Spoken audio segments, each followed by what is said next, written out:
Welcome to Automation Ladies, the only podcast we know of where girls talk about industrial automation. Okay, welcome to another Automate special series episode. We are catching up with our friend Amanda Beaton from Siemens. It has been a while, but if you didn't catch her earlier episode, we did a live episode at Manufacturing in America in Detroit, probably like 4 years ago now. I don't know how long that was. 3 years? Wow, yeah. That's been a while. Yeah. It's been a while. And so if you haven't caught or listened to one of the previous episodes in the Automate series, basically what I decided to do, because I at Automate can never see everything I want to. I never have time to go to the talks. And so I looked at all the speakers and invited the ones I thought were interesting Cool. and or friendly or friends of mine to come on the show and tell us what I missed or what I am going to be missing. Not being able to make it to their talks. So last year, I actually, for the first time, did get a chance to attend Education Day at Automate, which is a really cool section for a day that brings in teachers and people involved in the education space. And I believe that is your talk tied to that this year? Okay. Education Day, yep. So I would also venture to guess that many people that go to Automate that are not involved in the education space don't get a chance to hear these talks and these discussions. And so Right. we'll spend the next 20 minutes-ish telling people whatever cool stuff you're going to be talking about. And so that's really, we won't do a full on. Also, go to automationladies.io. You can find Amanda's guest profile, and you'll be able to see her old episode there as well. And you can get her full background and, story there. And then we'll kind of focus this on the Automate stuff. So Amanda, thank you so much for joining me. Welcome. Thank you for putting up with whatever AV issues we just had for the last 30 minutes. No worries. How are you? I'm good. I'm excited to go to Chicago next week. Yeah, it's coming up fast. We're only 4 days away from me flying out on Sunday. Right. Yeah. So, also congratulations. The ladies and I noticed that you had a work anniversary recently. You've been with Siemens for 23 years. Oh, wow. Did I notice that? Yeah. I knew the date was around now or early June. I don't even think I saw it on LinkedIn. Who knows? Well, LinkedIn told us or told somebody. Yeah. 23 years. Yep. Congratulations. It must a testament to Siemens being a good company to work for, I think, right? Yeah, it's cool because it's such a big company with so many locations. So it's weird to stay with one company for that long, I think, nowadays. And it comes across as probably really strange. But I've done all the jobs and worked in all the locations. Not really, but a lot and a lot of different functions. And so I like it. I enjoy what I do. Very cool. I think actually a lot of us, I graduated around a time where everybody was just getting laid off, and having lots of years of experience at the same place or doing the same thing was a disadvantage because it's can be harder to get a job in that kind of job market if you have you don't have a lot of variable skills. But that's working at a company like Siemens doesn't mean that you do the same job for 23 years. You have so many opportunities to learn and grow that it's really not. It's like a career within a company rather than doing one job for a long time. But I used to that's what I wanted, was to work someplace for my entire career. I thought that's what people that's what my grandparents did. It seemed ideal. You get to get really good at what you do and learn everything and know everything. And then, do that until you retire. And then life slapped me in the face, was nope, that's not how it works. And then I worked in sales. So it was also just, I felt like I can't relax. I can never relax. I'm going to need to be on my toes all the time. And now I work for a company where I could probably see myself working there for a really, really long time. Anyway. No, same with manufacturing. I felt like I could never relax in manufacturing and loved it, but had to move on from manufacturing and project management, program management, and lots of jobs in between with marketing, and set up an apprenticeship program. And now I've been doing some form of education or training for about 10 years. So it's clearly my favorite job, my favorite position. So I don't think they can move me out of this one specifically like this one. I just keep hanging on to it. I feel like also, well, at least from what I know, from what I see, the companies in our space that do have an education specific role, it seems like those people have been doing them for a while. Like they're really well known in that capacity, and Right. I don't see a lot of turnover in those people that I do know, other than like maybe I guess Christelle just recently like joined A3 Yeah, from ABB, which is super cool. Yeah. But anyway, to our audience that doesn't know you, if you can give us a quick introduction and tell us what you do, and then we can kind of go into what you're going to be talking about at Automate, that would be great. Sure. My name is Amanda Beaton. I work for Siemens, been there for a while. I manage a program in the U.S. called Siemens Cooperates with Education. And my role there is to bring our automation technologies into classrooms and labs. So I kind of bridge the gap between industry and academia by helping instructors, educators, whether they're high school, community college, university professors, everything in between, have access to Siemens technologies through product trainings and accessing products through discounts. And we have curriculum, micro credentials, and lots of benefits for educators to access with work with Siemens. Before that, I did lots of different jobs, like I said, like everybody else. So engineering, manufacturing, marketing, lots of different stuff. So. Yeah. So what is your talk going to be on this year that you're giving at the Education Day? That's funny. My talk is not about me or Siemens at all. It's about the Educator of the Year award. So we get the chance to sponsor the Educator of the Year with A3, which is cool because it's really just celebrating the work that educators do. And I promote, or I kind of introduce what Siemens does a tiny bit and just say, hey, we have benefits for education and you should take advantage of it. Visit Siemens on the floor. But really, it's about the educators that are nominated for the award across the country, again, high school, college, university, and one gets voted on and wins from the education committee at A3.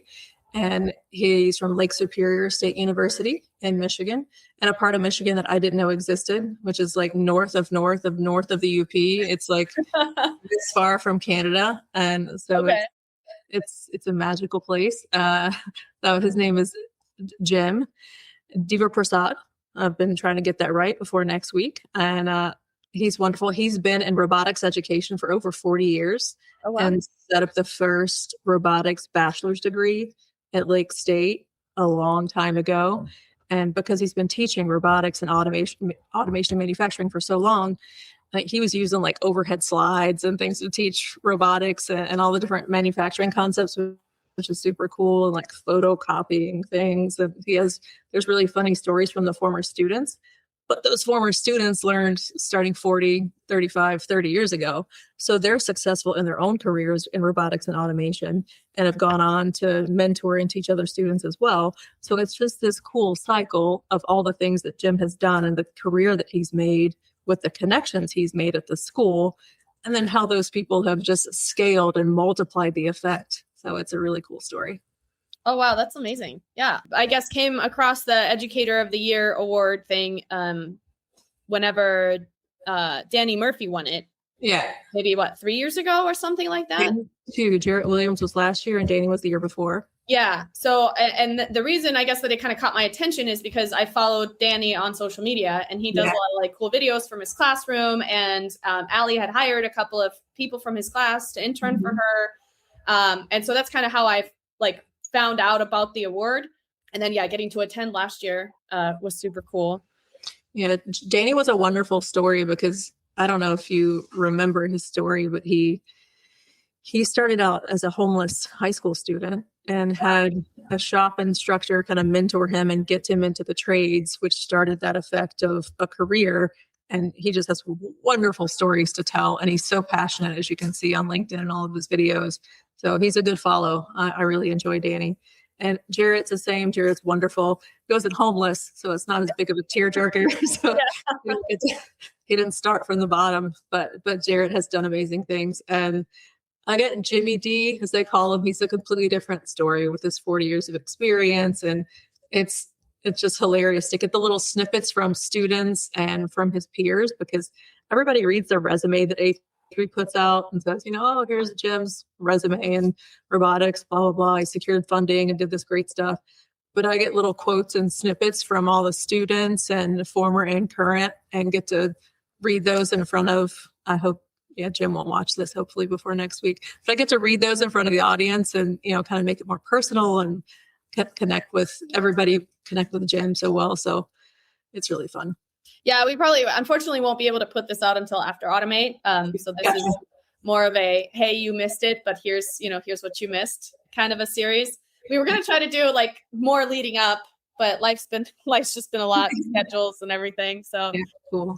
Thankfully, Automate really for me or for us is kind of just like we're always thinking about it, whether it's the one coming up or, we'll be digesting what we learned, what we found, what we, things that we did this year for a while after. Right. So thankfully Automate, the crew at A3, they were like, yeah, we don't, it doesn't matter if it comes out before or after. We're always prepping for the next one, getting people to put it on their calendar for next year. And this is definitely one of those shows that is like permanently a staple in our calendar. Right. And it's cool because there's the Educator Day and the award announcement, but Siemens has a really big booth where students take the tours through, so they get to experience all these technologies and all the things we're presenting to industry. So they do the student tours. And then there's a big mobile showcase, which it's a little bit of a surprise, but it's not really a surprise that Siemens is driving a truck up there that is, a semi-truck digitalization experience. Mm-hmm. So students will get to see that and take a tour, and everybody there can. And it's literally a semi-truck that does a whole digital thread experience from start to finish. So that'll be different and kind of cool. So there's Educator Day and the award and all that stuff, but then the student tours through the larger Siemens booth and the Siemens mobile experience, they get the chance to take a part. And that's really neat because they'll see some cool stuff, right? I mean, I give a quick talk and do a presentation, but the real content and the real meat's going to be out on the floor and all the technology. Yeah. Do you, now I'm going to talk, I guess, just a little bit about kind of the education stuff in general. Do you feel like it's going well to get more and more of these programs into schools? Are we, getting where we want to go? Are we having growth in these programs in the right places? How do you feel like the general state of education is for our industry at the moment? Yeah, it's getting better. As you know, I mean, content creators like yourself and influencers are helping with that awareness problem. We talk so long about this talent shortage or skills gap, and we repeat it over and over, and industry repeats it. We have a talent problem and schools say we don't know what industry wants. And it is helping. And that's why I love what you guys do with just helping with that connection and that awareness. And that's really where our problem is, right? With parents, with students, just the awareness piece of what's out there in high demand careers and the fact that you don't need a 4-year degree anymore, that you can get this wonderful high paying career with much less than a 4-year degree. So I appreciate all of the work that you guys do for just that awareness piece, because I can't do all of it myself. So it's wonderful to see all of the champions out there putting out the content like you and like Danny Murphy. So doing a great job closing that gap and helping with the awareness piece. And even for the parents and the students that don't know these things exist. So yeah. That's a good point. I hadn't really thought about that in terms of the parents need to know. Yeah. And yeah, I honestly, I've never really known how much we reach students at cause it's kind of an industry show and, we go to the trade shows and stuff. But I never get a lot of time to spend at the student areas. Cause I fortunately or unfortunately have an actual job also, and it's not education related. Right. Although at WinTech right now, we do try, we're not big enough to really have a department for that or anything, but we are trying to support, education in schools as much as we can also, particularly just because also our full software is free. So anybody can use it. You don't actually have to buy anything. You can learn how to program HMIs on real industrial, software that anybody would use in industry one way or the other. Right. But I feel like we kind of like you said, we all know that the talent gap and skills shortage. And I think we all talk at each other about it a lot. Yeah. But are we reaching the people that actually need to hear it, which is not us. It's the people that don't know. And so we do this show kind of inside of our, for me, it's kind of inside of my job. It's connections that I make at work or through LinkedIn that I get a chance to talk to and learn from and so on. But the ladies now that produce our show and help around managing OT Skatacon and my schedule and whatnot, we have 3 young ladies that work for us. They're in their 20s. And they don't really know anything about the automation industry. It's new to them. but they listen to all of the stuff and they're learning a lot. And they were like, hey, Nikki, we have an idea. Like, what if we do a TikTok content from our perspective about automation? Because we're learning so much and like we're interested and we think it's cool. And so I don't think we've started that yet, but that is on the agenda for the automation ladies. That's to awesome. have some kind of like beginner style content from somebody that is just learning it through like being around. And so, yeah, I don't know I forget what they said, something like automation for dummies. I was like, we have a whole series of books here, so maybe not that, but something like it's just, I've always enjoyed sharing what I'm learning. I feel like I don't need to be an expert to share something. If I just learned something, like there may be somebody else that's like, yeah, okay, cool, I can learn that too. But yeah, I don't really know very much about like social media other than like we do, like I use LinkedIn, but like somebody like Danny, he's so good at like putting kind of like the TikTok style content out there that I think that probably catches a lot of attention from the people that should see it, right? Outside the industry or people that are looking for education options. If you could wave a magic wand and get content that you think would actually really reach students or make them interested, what would it be? Do you have any ideas? No, that's a fantastic idea. And I say that coming of as a parent with teenagers, right? I mean, they make fun of me because I call it like the TikTok or something. Yeah. But I think Danny's getting that as he spends so much time with college age or even high school age kids. Yeah. So he's learning how they digest information and consume information. And that's why he's putting it out in that format. And maybe he's getting help. Maybe he had somebody teach him how to do the TikTok. And so he was able to approach the right audience. But that's a fantastic idea, honestly. I mean, we walk students through, and I think it's important that we show it's not like our automation technologies are replacing human jobs or they're not going away, but these layers of IoT and edge and AI are layering on top of it, and AI and all these cool things about technology. But they have to come to the show to see that and understand. And it's like a thing in person, or come to a webinar, or come to a Siemens event. Cool. I mean, they're not going to see that if they're scrolling on their TikTok or whatever they're on, they're not scrolling LinkedIn like we are. So yeah, they're not at all. So I think that's wonderful, and a format they consume, because they are. I mean, I just think there's such a lack of awareness and lack of connection with what students could do with a very high demand career training. And we have all these accelerated trainings out there for exactly, you mentioned there's software that teaches you real industrial skills for free. Take advantage of that. You can almost learn on your own at this point.